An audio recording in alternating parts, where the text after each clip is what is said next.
안녕하세요. 월클토토 프리뷰입니다. 경기 분석에 앞서 저희 멤버방 수익 인증 사진입니다. 적중하신 멤버방 회원분들 진심으로 축하드립니다. 가족방에선 더욱더 자세한 언오버 조합에 도움을 드리고 있으며 저희 최종 조합 픽 공유를 무료로 제공해드리고 있습니다. 영상 아래 고정 댓글 링크 클릭해주시면 친절하게 안내 도와드리겠습니다. 2월 17일 경기 일정입니다. 첫 번째 볼프스부르크와 도르트문트의 경기입니다. 볼프스부르크는 견고한 수비와 역습이라는 키워드는 도르트문트와의 원정 경기에서 통하는 모습을 보여주었다. 다만 도르트문트가 중앙에서의 빌드업이 잘 풀리지 않았던 전반기와는 달리 후반기에는 산초의 합류 이후로 화력에 상당히 불이 붙은 상황이라는 점이 아쉬운 상황일 것. 볼프스부르크가 생각보다 도르트문트에게 대량 실점을 허용하고 지는 경우도 왕왕 있는데 그만큼 도르트문트와의 대진에서는 상당히 맥을 추지 못하고 있다. 도르트문트가 0대0으로 하이덴하임에게 비긴 경기를 제외하면 페이스 자체가 나쁜 상황은 아니라고 할 수 있을 것으로 보인다. 역시 산초의 합류로 이선이 보강되면서 로이스 브란트 산초가 공격에서의 축이 되어줄 수 있는 상황은 만든 상태. 물론 UCL에서의 1차전이 바로 다가온 상황이기도 하고 PSV와의 경기가 원정이라서 주전 멤버들의 비중에 대해서는 고려해볼 가치가 있는 상황으로 본다. 도르트문트가 우세하기는 할 듯 전적도 볼프스부르크 상대로는 꽤 압도적인 모습을 가져가고 있는 상황. 산초 합류 이후로는 공격이 상당히 괜찮게 풀리고 있는 상황이기도 하다. 물론 UCL을 대비해야 하는 도르트문트 입장에서 주말 경기에 힘을 아주 꽉 주는 상황으로 나올지는 알 수 없다고 보는 편이 좋겠다. 두 번째 마인츠와 아우크스부르크의 경기입니다. 마인츠는 이 대진에서는 전반적으로 공격 대 공격으로 가는 상황이 잦았다. 따라서 난전 상황에서 이득을 조금이라도 챙기는 팀이 유리한 대진. 다만 마인츠가 여전히 공격에서의 난조에 시달리고 있는 상황이라는 점이 상당히 뼈아플 것. 슈팅 숫자야 나오는 편이라고 하더라도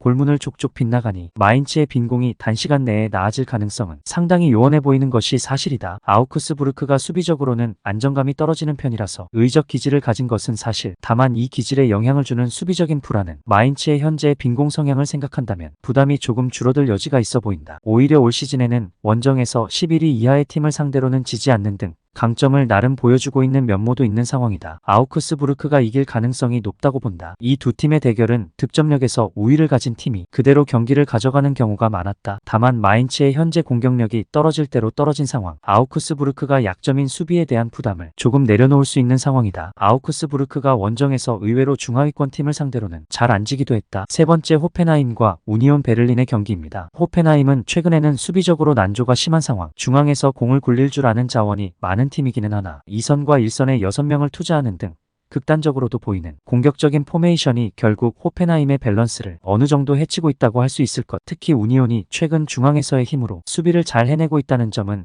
상당한 부담이 될 가능성도 있어 보인다. 우니온이 여전히 고젠스가 막히면 할 수 있는 부분이 공격에서는 없는 상황이다. 중원이 창조성과 공격성보다는 수비와 활동량에 집중이 된 것도 사실이기 때문. 다만 중앙에 인원을 배치하는 스타일로 실점을 커버하는 능력은 상당히 괜찮은 편이고 바이언과 라이프치히를 상대로도 어느 정도 유효성을 입증한 상태. 우니온이 보여줄 수비라는 면모에서의 퍼포먼스 정도는 기대를 해볼 만하다. 언더 양상의 무승부를 기대해볼 수 있는 매치가 될 듯. 일단 호펜하임이 수비적으로 불안감이 어느 정도 있는 상황. 이를 극단적으로도 보이는 공격적인 포메이션으로 때우고 있는 상황이기는 하지만 우니온이 철저하게 중앙에 집중된 포메이션을 바탕으로 수비를 잘 해내고 있다는 점을 무시하기는 어렵다. 우니온이 그나마 중앙에서의 창조성이나 공격성을 기대하기 어려운 팀이라는 점이 다행이라면 다행일 것. 네 번째 하이덴하임과 레버쿠젠의 경기입니다. 하이덴하임은 홈에서의 성적이 매우 좋은 편이다. 원정에서는 역습에서의 화력에 비해서 수비가 무너지는 양상이 잦지만 홈에서는 슈투트가르트를 이기거나 도르트문트와 비기는 등 강호들과도 상당히 비비는 모습이 있는 양상. 레버쿠젠이 우승 후보로 강력하게 부상한 상황이기는 하지만 하이덴하임을 무시할 수 있는 상황은 아니라고 볼 수 있을 것. 레버쿠젠은 바이언과 승점 5점 차이를 만들었다. 물론 하이덴하임을 원정에서 상대하는 것이 상당히 까다로운 일정이라는 점은 변함이 없는 상황. 이제는 리그에서는 철저하게 승점을 챙기면서 안정적으로 해야 할 필요가 있는 상황이라고 볼 수 있는 상태인데 레버쿠젠이 강호이고 여전히 공격에서의 장점이 있다는 점은 인정할 수 있지만 레버쿠젠이 안정적으로 최대한 끌고 가야 하는 경기가 될 수도 있을 것. 레버쿠젠이 여전히 강호로서의 면모나 공격성에서의 기조는 좋은 편이다. 다만 하이덴하임의 홈 강세를 무시하기는 어려운 상황이고 이제는 우승을 위해서 제법 실리를 챙기는 상황으로 레버쿠젠이 운영할 필요가 있을 것. 골을 하나 넣으면 최대한 무리하지 않으면서 결과적으로는 언더 양상의 승리를 챙기는 것을 목적으로 할 수도 있을 것 같다. 다섯째 다름슈타트와 슈투트가르트의 경기입니다. 다름슈타트는 의외로 압박을 상당히 강하게 거는 특성이 있는 팀이기는 하다. 다만 현재 코어라인의 붕괴와 주포 사르케의 이탈 등 전력이 100%가 아닌 상황에서 온더볼 성향에서 강점이 있는 슈투트가르트에게 상당히 강한 압박을 가하는 것이